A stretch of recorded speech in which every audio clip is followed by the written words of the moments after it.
Welcome to Solanki education digital.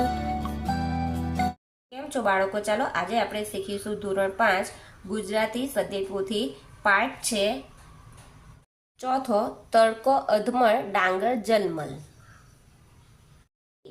નીચેના પ્રશ્નોનો એક એક વાક્યમાં ઉત્તર લખો.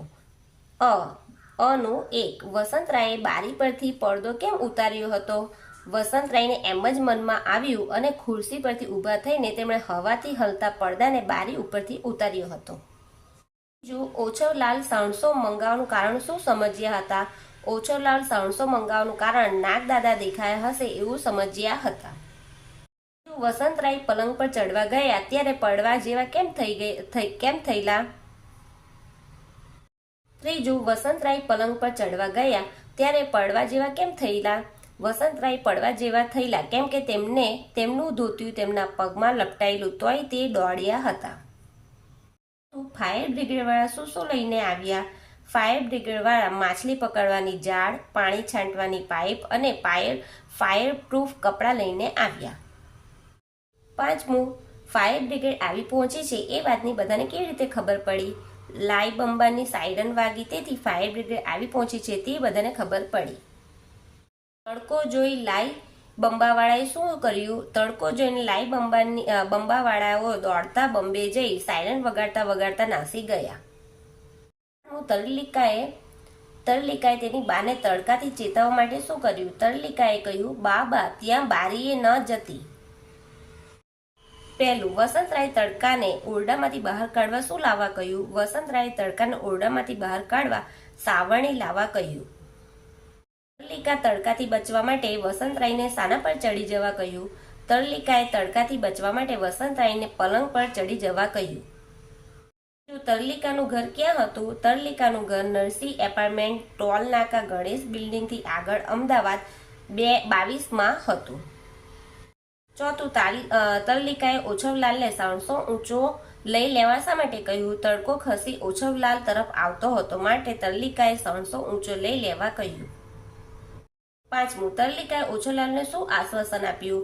તરલિકાએ ઓછવલાલને આશ્વાસન આપ્યું કે તડકો તમારાથી હજી 5 ફૂટ આગો છે, પછી ફિકર શું કરો છો કાકા?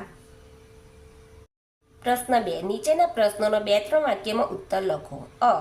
તડકાથી સૌથી વધુ કોણ ગભરાયા છે? કેમ? તડકાથી સૌથી વધુ વસંતરાય ગભરાય છે. કેમ કે વસંતરાયની ચામડી એવી નાજુક છે કે પોષ મહિનાની મોડી સવારનો તડકો પણ તેમનાથી ખમાતો નથી. તેમની ચામડી તતડવા લાગે છે.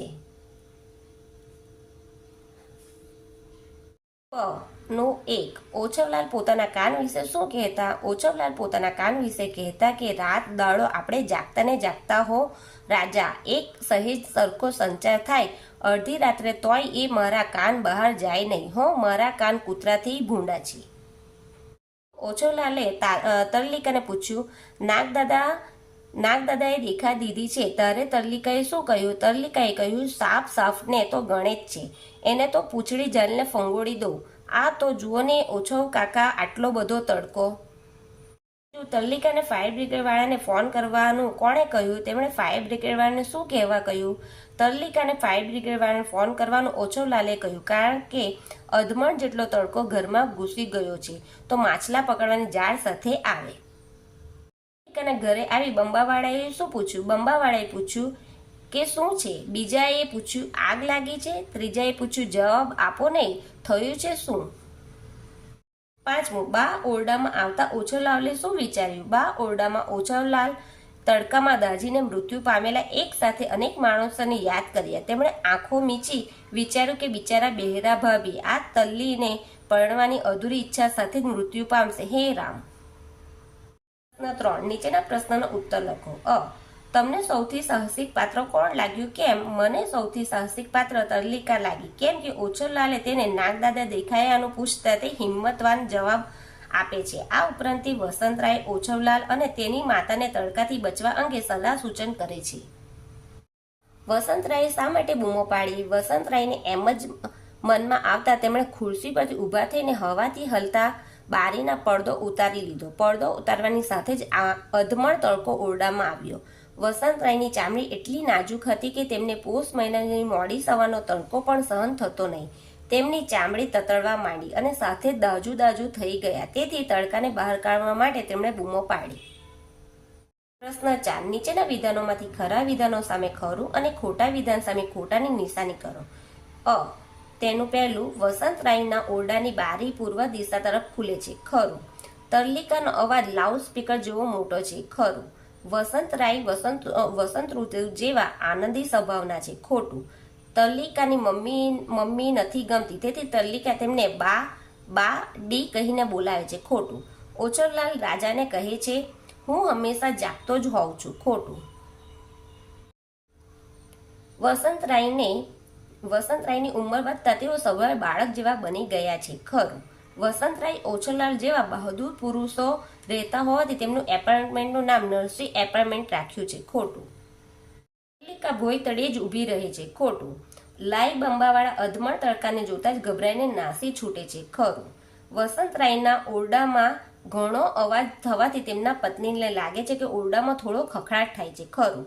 છેવટે તડકો ઘરમાંથી નીકળી ગયો. ખોટું.